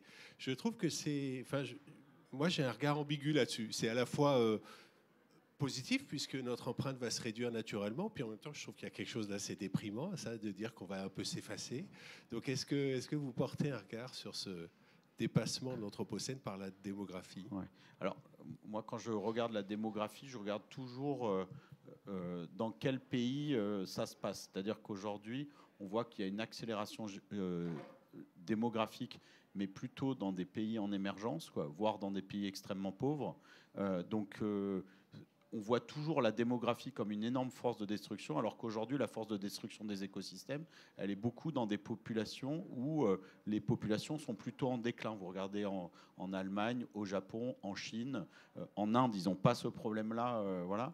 Mais la question de la démographie, je dirais, elle est très complexe. Et quand vous la regardez dans la totalité de l'espèce humaine, juste regardez le nombre d'humains, en fait, on ne voit pas qu'il y a plein de différences et que, voilà. Et sur le temps long, en fait, il y a beaucoup de gens qui se sont posé la question de savoir quel est le nombre optimal d'humains, et c'est une question qui a plein de consonances eugéniques ou des choses assez dramatiques. Il y a même des gens qui se sont posé la question comment on peut réduire les populations, et vous vous rendez compte, c'est extrêmement difficile. Et quand on va vers une baisse de ces populations, ça veut dire beaucoup de gens beaucoup plus vieux et des gens plus jeunes qui subviennent à leurs besoins, parce que c'est une baisse de la natalité, c'est assez triste. Et en fait, je trouve que la question, c'est de se dire à 8 milliards, puisqu'on est à peu près ça aujourd'hui, comment revoir notre métabolisme de manière à ce que notre empreinte de la nature soit aussi faible que celle d'une fourmilière sur son environnement, plutôt que de se poser cette question-là de la baisse. Et en plus, la question de la baisse, c'est des temps qui sont très longs, c'est sur des dizaines de décennies, sur des décennies.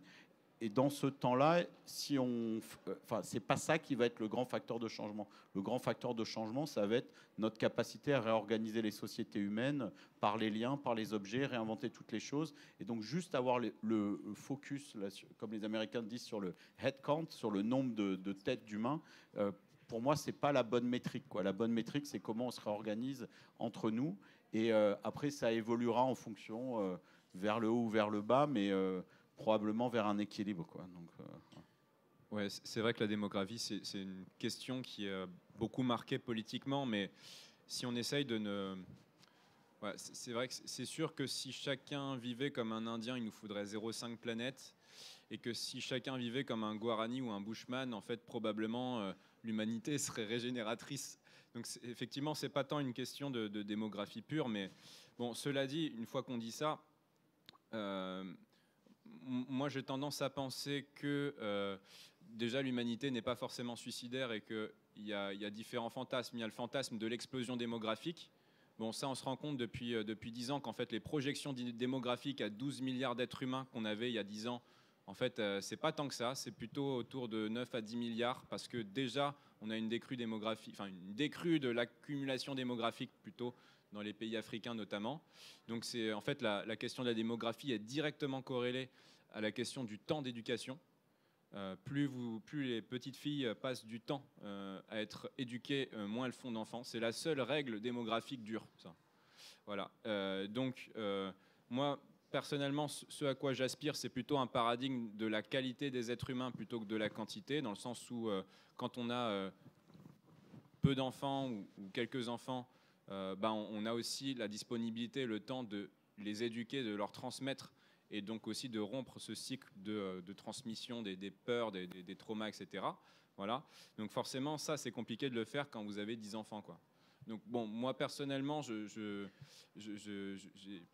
mais après, comment dire, moi, je suis plutôt... la question de l'empreinte paysagère, par exemple, m'importe, dans le sens où je suis originaire du Calvados, et moi j'ai vu en l'espace d'une vie à quel point la lèpre pavillonnaire avait détruit complètement la côte, qui est la côte de Nacre, enfin bref, près de Caen.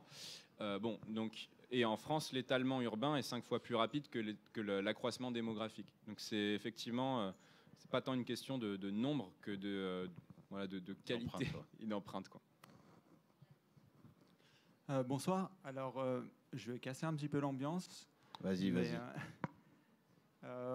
Moi, les termes émerveillement, contemplation, au contraire, ne me rassurent pas. Et j'ai l'impression qu'ils reposent beaucoup sur un projet individualiste. Et au regard des dates que vous avez évoquées, Jean-Pierre, à savoir la révolution industrielle ou encore l'après-guerre avec le libre-échange qui s'accélère, ou encore Pierre, les thèmes marxistes que vous avez évoqués, l'explosion des inégalités. Moi, je me demande si le terme anthropocène, il n'est pas un peu trop générique et qui ne traduit pas la timidité des écologistes à pointer du doigt le véritable problème, à savoir le capitalisme. Et est-ce qu'on ne devrait pas plutôt parler de capitalocène, et ce qui ne permettrait pas justement de construire un véritable projet politique et de se battre justement contre ce qui détruit aujourd'hui la planète? Ouais. Alors, là-dessus, on peut choisir d'autres noms et on peut considérer soit c'est l'homme qui est la victime, soit c'est le capitalisme, etc. Mais ce qui est intéressant, c'est de revenir, c'est quoi l'essence du capitalisme? Pourquoi on est arrivé sur des structures d'accumulation, puisque c'est ça en fait le capitalisme. Et c'est très lié sur le rapport à l'autre. Et moi, ce qui m'intéresse, moi j'ai un passé de mathématicien, c'est de voir quelles sont les règles qu'on pourrait avoir entre individus qui engendreraient un autre système économique. Et par exemple, quand vous regardez la base du capitalisme, c'est la base de la microéconomie, qui est l'espèce d'adage que chaque individu est séparé et qu'il va maximiser sa fonction d'identité personnelle. C'est ce que vous trouvez dans n'importe quel tour de microéconomie. Et quand vous intégrez ça, vous arrivez au capitalisme parce que directement, il y a des structures de pouvoir. Si vous inversez les relations entre les individus et vous considérez que l'autre, c'est toi avec une autre vie, en fait, on arrive à un rapport qui est complètement différent. Et plutôt que... et vous arrivez... J'ai vu... Cédric Villani qui a lu mon bouquin il y a 10 jours, et je lui ai posé cette question-là, de se dire, est-ce qu'on ne pourrait pas réinventer les bases de la microéconomie en changeant les rapports à l'autre? Et c'est une manière complètement détournée, c'est de se dire, est-ce que finalement, il faut lutter contre le capitalisme sans changer, c'est-à-dire parce que dans la lutte, vous gardez vos peurs, vos colères, etc. Ou alors, est-ce qu'on mute collectivement vers autre chose? Et ça va induire un effondrement du capitalisme, parce qu'en fait, c'est quelque chose qui n'aura plus du tout d'intérêt. Alors, moi, je suis dans cette voie-là, qui est complètement utopiste, c'est pour ça que j'écris des romans, quoi. Mais dans ces romans, je le confronte avec toute la structure du réel, les Chinois, le capitalisme, etc. Et je démontre, parce que c'est une expérience de penser un roman, qu'en fait, le capitalisme, il disparaît de soi. C'est comme une implosion d'une étoile, il se vide de son sens, parce qu'en fait, du coup, tous les fondements de rapport entre humains qu'il avait engendrés, ils sont plus là.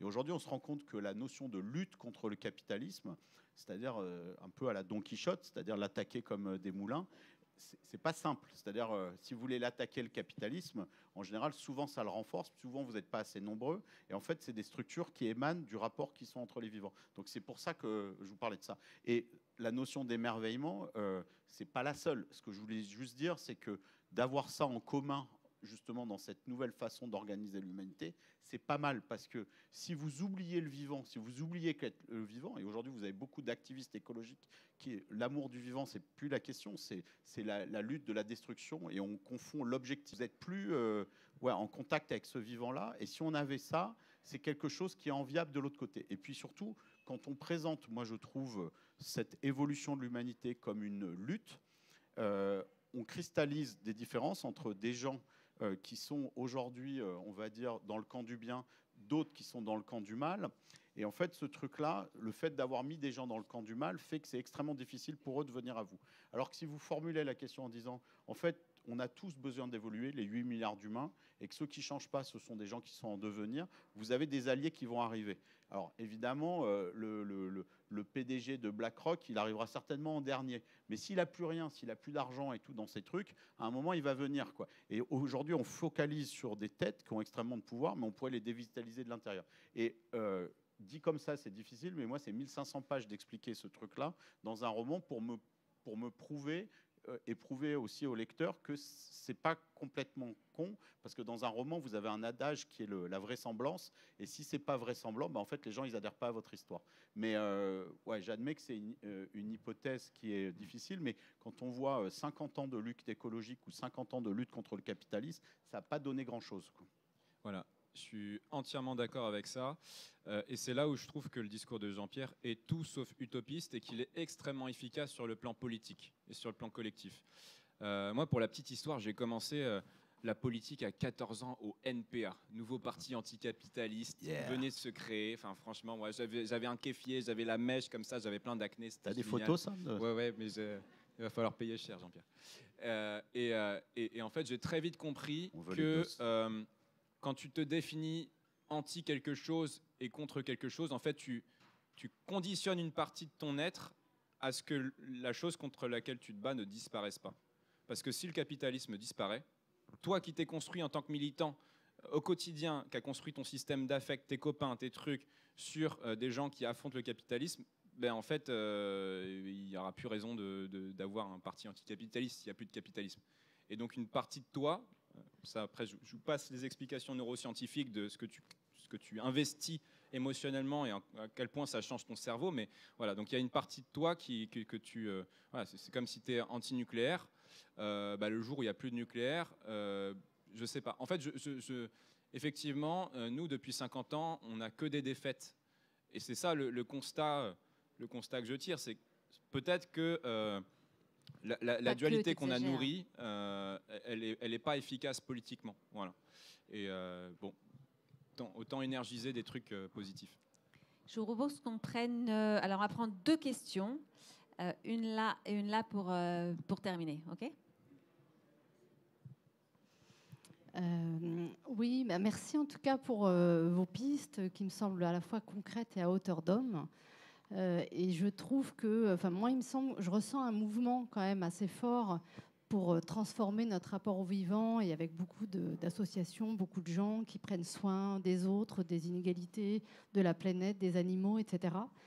Mais néanmoins, j'ai le sentiment que sur le plan planétaire, j'ai l'impression qu'on reste quand même très fortement dominé par des postures tout à fait autres, d'hyperconsommation, de violence, de domination, etc. Et du coup, je me disais, comment vous imaginez un point de bascule possible ? Moi, j'arrive pas à le projeter.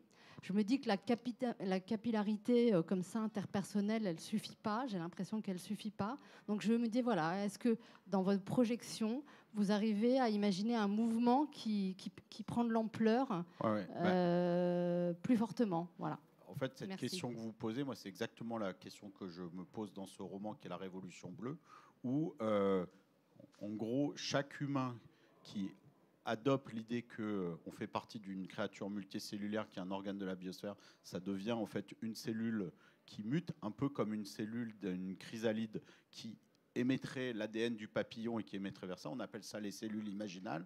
Et dans une chrysalide, les premières cellules sont attaquées par les autres parce qu'elles pensent que ce sont des corps extérieurs. Donc aujourd'hui, c'est difficile.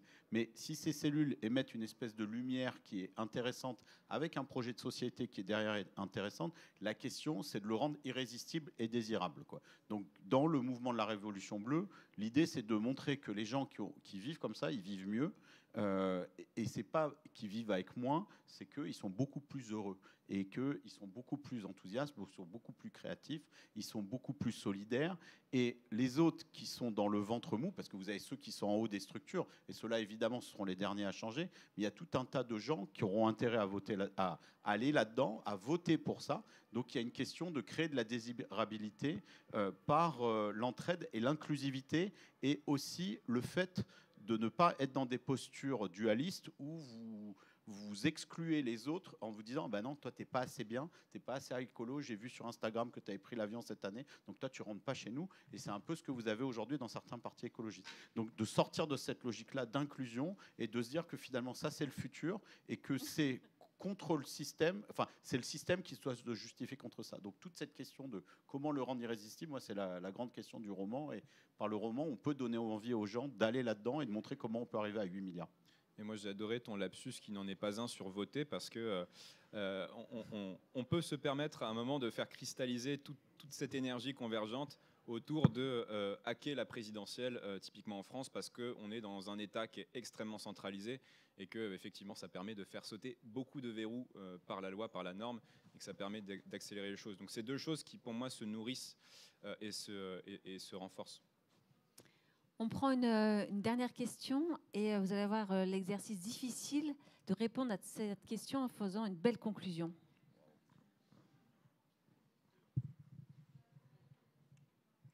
Alors en fait, c'est plus un témoignage qu'une question, et j'ai hésité à le faire, mais c'est votre intervention qui m'a donné envie de le faire, parce qu'en fait, vous êtes des théoriciens et moi, je suis une opérationnelle, et je tenais à vous dire que tout ce que je vis depuis 10 ans sur ce chemin de comment je peux faire pour semer des graines avec des vrais humains, en expérimentant des choses, ne fait que confirmer tout ce que vous venez de nous dire ce soir, et notamment cette histoire d'émerveillement. En fait, pour moi, c'est un accès à l'espace du cœur, voire de l'être, qui rend possible en fait cette unité que vous décrivez. Donc c'est pas un monde de bisounours, c'est pour moi un vrai chemin qui rend ça possible. Et je l'ai vu de mes yeux auprès d'humains qui étaient en train d'être vraiment dans une fight, enfin une colère, peu importe, c'était au sein d'équipes. Et en l'espace d'une heure, changer radicalement de comportement parce qu'il y avait cet espace de lien et également un sens commun qui avait été créé et qui rendait ça possible. Donc je voulais juste faire ce témoignage que je le vois, je le vis. Alors moi, à petite échelle, c'est l'échelle humaine que j'aime. Mais en tout cas, merci pour toute cette théorie que vous avez apportée. Et je tenais juste à vous dire que je l'ai vu de mes propres yeux, quoi, tout ça. Voilà. On essaye tous les deux, par les entreprises ou les ONG qu'on gère, de le mettre en pratique aussi, et dans le rapport avec les êtres humains. Mais c'est vrai que quand on écrit des bouquins ou quand on écrit des essais comme Pierre, ça paraît théorique, mais tout ce dont on vous parle, c'est parce qu'on l'a observé dans les écosystèmes humains.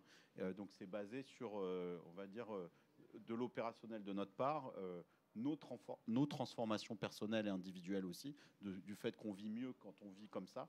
Donc c'est quelque chose aussi, moi, que j'expérimente sur moi, tu vois, parce que ça commence par soi, quoi, cette chose-là.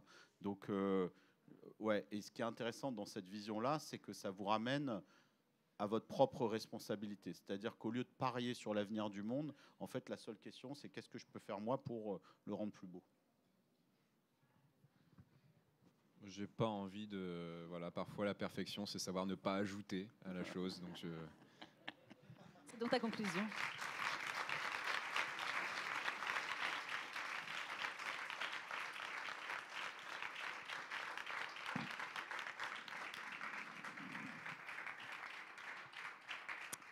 Merci, merci à tous les deux, merci à toutes et à tous, merci à la technique Agathe, Claire et Lolita. Et je vous invite maintenant à plein de choses. Merci à toi. Allez découvrir ces livres bleus et verts, à boire un coup, à vous regarder les uns les autres et à revenir le mardi parce qu'on a plein de rendez-vous très diversifiés. Bonne soirée.